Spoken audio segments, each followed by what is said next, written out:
अस्सलाम वालेकुम। वीडियो में पीकॉक फार्मिंग से मतलब कीमती मालूमात मैं उनके लिए पिंजरों, अफजाइश नस्ल, खुराक, मोल्टिंग और दीगर तमाम ज़रूरी अनासर पर रोशनी डालकर आप तक इस कारोबार से मुंसलिक होने की मनसूबाबंदी में भरपूर मदद की जाएगी। इसलिए वीडियो को बगौर देखिए, समझिएगा, ताकि मेरी कावश के अच्छे नताइज बरामद हो सकें। हज़ारों से लाखों की कीमतों में दस्तयाब खूबसूरत peachicks, peahens, peacocks की फार्मिंग के हवाले से, इनकी देखभाल के हवाले से सबसे पहले आपके साथ अर्ज़ करता चलूँ कि आपने इनके लिए enough space, enough land, enough जगह मुहैया करनी है, जो कि इनकी अफजाइश के लिए, इनकी रीडिंग के लिए, इनको रेज़ करने के लिए, रखने के लिए इंतहाई मौजू साबित हो।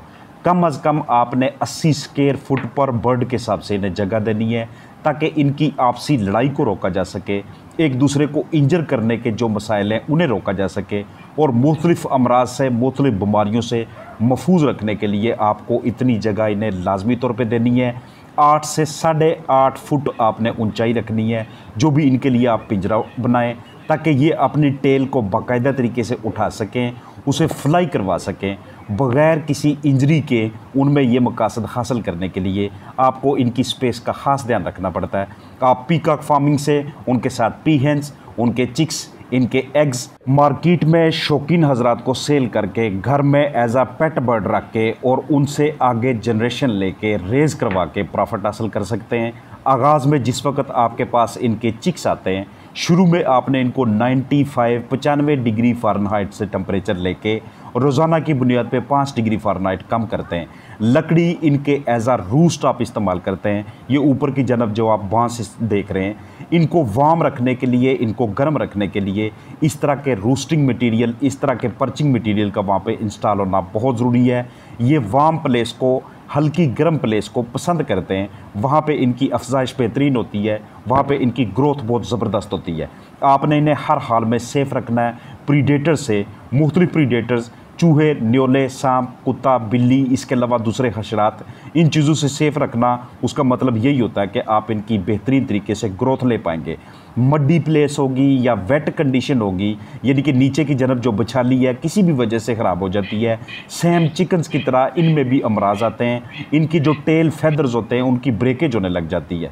वार्म रखने के लिए, गर्म रखने के लिए आप इनके लिए बल्ब इस्तेमाल कर सकते हैं, लाइट का कोई सोर्स इस्तेमाल कर सकते हैं। अतराफ़ में ऐसी वायर इंस्टॉल कीजिएगा, ऐसी नेट लगाएं अतराफ़ में कि जिसके अंदर प्रीडेटर्स वगैरह दाखिल ना हो सकें। अगर आप इनके लिए इस तरह के केजेस भी रखते हैं, जैसे आप इस वक्त वीडियो में देख रहे हैं कि पीछे की जानब दीवार हो, अतराफ़ में नेट लगी हो, सामने की जानब भी जाली हो, दरमियान में इस तरह से बांस या डंडे या तख्ते हों, तो ये भी बेहतर है। लेकिन अगर इनके लिए आप लकड़ी के तख्तों का, इनके लिए आप लकड़ी के पिंजरों का इंतखाब करते हैं, तो वो भी इनके लिए इंतहाई फेवरेट होते हैं। इनका नेस्टिंग एरिया, इनके लिए जो ये घूमने फिरने की जगह होती है, उसका इंतहाई कंफर्टेबल होना बहुत ज़रूरी होता है, क्योंकि बहुत ही ज़्यादा डेलिकेट किस्म का, पीसफुल किस्म का बर्ड है।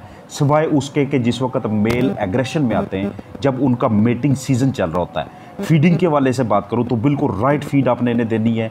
ताज़ा पानी जिसे आप वक्फे वक्फे से तब्दील करते रहें, मिक्स दाने दे सकते हैं, अनाज दे सकते हैं, पीनट, सनफ्लावर सीड, ब्रेड का इस्तेमाल करना, फ्रूट्स का यूज़ करना, प्लांट बेस्ड फूड जो आप अपने डॉग वगैरह को देते हैं, या इवन के चिकन की फीड जिसमें प्रोटीन की हाई रेशो हो, वो यूज़ कर सकते हैं। आप इनके लिए दरमियान में एक गैलरी सी रखते हैं। अगर अतराफ़ में आप इनके लिए छोटे छोटे से हाउसेस बनाते हैं, तो दरमियान में गैलरी रखिएगा उनके लिए कि जो अपने आप को स्ट्रेस में फ़ील करें तो वो बाहर आके उस जगह पे फ्रीली रूम कर सकें। ये इनके पर अगर पीछे की जानब से गिरे हुए टेल के, तो ये इसलिए होते हैं क्योंकि जब इनका सीज़न आता है मोल्टिंग का, तो उस दौरान इनके फेदर्स यहाँ से गिरना शुरू हो जाते हैं, ख़ासतौर पे टेल के रीजन पे, ख़ासतौर पे पीकॉक के, यानी कि मोर के। गर्मियों में इनके लिए शेल्टर होना चाहिए, और मौसम सरमा में आपने इनकी नीचे की जानब जो बिछाली होती है उसे बेहतरीन तरीके से रखना है। हर 2 महीने के बाद आप इनमें डिवर्मिंग कीजिएगा, आइवरमेक्टिन का या किसी और अच्छे डिवर्मर का इंतखाब करके, यानी कि आपने ख़ास तौर पे तवज्जो देनी है उनकी सेहत की तरफ। इनके अंदर भी चिकन्स की तरह, मुर्गियों की तरह कॉक्सी की बीमारी आती है, खूनी पेचस के मसाइल आते हैं, ब्लैक हेड डिजीज़ आती है, एवियन पॉक्स आता है। तो इसलिए इन्हें कॉक्सी से महफूज रखने के लिए इनकी जगह को, इनके नीचे के मटेरियल को ड्राई रखने के हवाले से कोई कंप्रोमाइज़ ना कीजिएगा। अगर साथ लंबे लंबे दरख्त दस्तयाब हैं या आप ख़ुद उन्हें आर्टिफिशियली इस तरह का स्ट्रक्चर इंस्टॉल करते हैं कि जहाँ पे ये रूस्ट कर सकें, बैठ सकें, तो ये चीज़ें इन्हें बहुत पसंद होती हैं। डंडे लगा के, बांस लगा के सुबह शाम 2 मरतबा इनकी फीडिंग करवाइएगा। नशोनुमा के लिए, परों की बेहतरीन किस्म की ग्रोथ के लिए इन्हें प्रोटीन की हाई रेशो दस्तयाब होती है। आप उसके लिए अल्फाल्फा का, बग्स का या मील वर्म्स का इस्तेमाल कर सकते हैं। सुबह के वक्त इनकी बीटें लाजमी तौर पे देखिएगा, क्योंकि अगर किसी एक भी पीकॉक की, पी हैन की, पी चिक की किसी भी स्टेज के ऊपर सेहत ख़राब होती है तो सबसे पहले उसकी बीटें लूज़ होंगी। सबसे पहले उसकी ड्रॉपिंग्स में आपको कोई ना कोई ऐसी चीज़ नज़र आएगी कि जिससे आप फील कर पाएंगे कि वाकई किसी वजह से, मौसम की तब्दीली की वजह से, खुराक की तब्दीली की वजह से हमारे ये बर्ड्स ठीक फील नहीं कर रहे। इनके अंडू के लिए आपके पास इंक्यूबेटर मौजूद होना चाहिए या फिर इनको मदर हैन के ज़रिए इंक्यूबेट करवाना, कोई भी ऑप्शन आप अख्तियार करें। लेकिन अपने कारोबार को वसी करने के लिए, इनके प्रोडक्ट्स को अच्छे दामों आगे सेल करने के लिए और मार्केट में इनकी सप्लाई पूरी करने के लिए आपके पास अगर इंक्यूबेटर दस्तयाब हो तो ये और भी बेहतरीन चीज़ होती है। मेटिंग के वाले से बात करूं तो 5वें महीने से लेके अक्टूबर तक या इसके दरमियान किसी भी टाइम पे इन बर्ड्स की आपस में मेटिंग का टाइम स्टार्ट हो जाता है। ऐसे औकात में, इन पीरियड्स में, इन महीनों के दरमियान आपने इनकी डाइट के ऊपर ख़ास फोकस रखना है। प्रोटीन से भरपूर ग़िज़ाएँ इन्हें ऑफ़र करनी है। जैसे पहले मैंने जिक्र किया कि वो ग़िज़ाएँ आप कौन कौन सी इन्हें दे सकते हैं ताकि इस दौरान, मेटिंग सीज़न के दौरान कम से कम हेल्दी एग्स हासिल हों, ऐसे एग्स के जिनसे आगे चल के बच्चे सेहतमंद हासिल हो सकें, मेल फीमेल आपस में सही तरह से मेटिंग हो सके। एक तो आपने रेशो भी सही तरीके से बरकरार रखनी है और दूसरा 5वें महीने से लेके अक्टूबर तक इस दौरान आपने उनकी डाइट, उनके माहौल, उनके लिए नेस्टिंग मटेरियल, उनके लिए बॉक्सेस, फीमेल जहाँ पे उसने एग ले करने हैं वो एरिया थोड़ा सा शेडी होना चाहिए, उस जगह पे इतनी ज़्यादा लाइट की शिद्दत नहीं होनी चाहिए। इनक्यूबेशन में 28 दिन या प्लस माइनस 1-2 दिन या 3 दिन हो सकते हैं। उसके बाद आप इनसे नेक्स्ट जनरेशन लेते हैं। मोल्टिंग के हवाले से जिक्र करता चलूँ कि अमूमन गर्मियों के अख्ताम पे जैसे ही मौसम गर्मा एंड पे आता है उस वक़्त मेल कॉक के अंदर, पीकॉक के अंदर आपको मोल्टिंग का प्रोसेस नज़र आता है। मोल्टिंग यानी कि वो अपने आहिस्ता आहिस्ता पर गिराना शुरू कर देते हैं। मुख्तलिफ़ अक़साम के अमराज जो इन्हें लाहक होते हैं, जो मैंने पहले आपके साथ शेयर किए हैं कि इनको coccidiosis, black head disease, avian pox, बैरूनी तफैलिए, कीड़े वगैरह ये चीज़ें लाहक हो सकती हैं। इनसे बचाने के लिए आपने हर हाल में कभी भी इनको वो वाली फीड, वो वाला दाना दुनका, वो वाली जगह ऐसी मुहैया नहीं करनी कि जिसमें ये तफैलिए ग्रो कर सकें, जिसमें ये इनकी सेहत के लिए किसी किस्म का डेंजर ला सकें।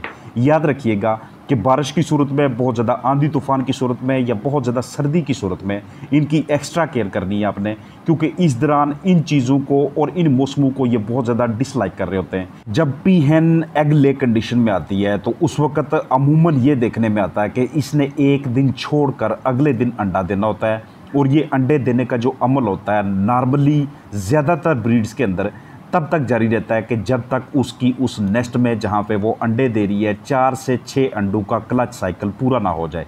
जैसे ही इतनी मिकदार में एग्स वहाँ पे इकट्ठे हो जाते हैं, एक मरतबा टेम्पोरेरी आर्जी तौर पे कुछ देर के लिए इनकी एग लेइंग का प्रोसेस वो स्टॉप हो जाता है। उसके बाद फर्दर इंक्यूबेशन शुरू होती है और उसके बाद अगली नस्ल हासिल हो रही होती है। दिन के वो वाले औकात के जिस वक्त सूरज हरारत में हो लेकिन वो आपके लिए कंफर्टेबल हो, उन औकात में इनको लाजमी तौर पे बाहर निकालिएगा कुछ देर के लिए ही।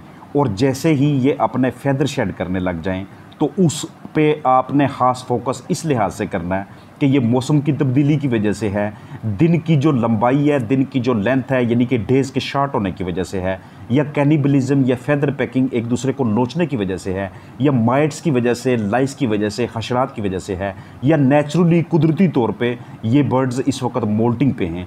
वजह को ढूंढ के उसके मुताबिक ट्रीट कीजिएगा, क्योंकि मोल्टिंग पे बर्ड ना हो, दिन शॉर्ट ना हो रहे हों तो परों का गिरना ये नॉर्मल नहीं होता, ये किसी न किसी डिजीज़ की तरफ इशारा होता है। खुराक के अंदर प्रोटीन की कमी का होना, बहुत ज़्यादा स्ट्रेस का होना, कम जगह पे ज़्यादा पीकॉक, ज़्यादा पीहन, ज़्यादा पीचिक रखने की वजह से होना, या फिर मसलसल किसी ऐसे तनाव की वजह से, आपकी रफ़ हैंडलिंग की वजह से, आपकी मिस मैनेजमेंट की वजह से आपको ये इंतहाई खूबसूरत पीकॉक्स बिगड़ती हुई हालत में नज़र आते हैं।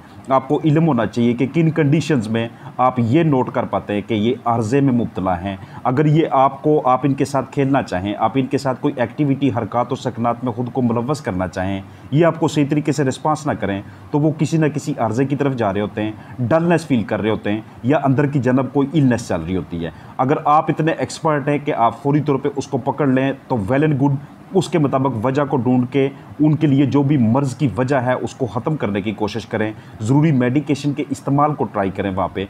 लेकिन अगर आप इस काबिल नहीं हैं, आप में इतनी सलाहियत नहीं है, तो कभी भी समझौता ना करें, कंप्रोमाइज़ ना करें, फौरी तौर पे करीबी डॉक्टर को आप विज़िट करवाएं।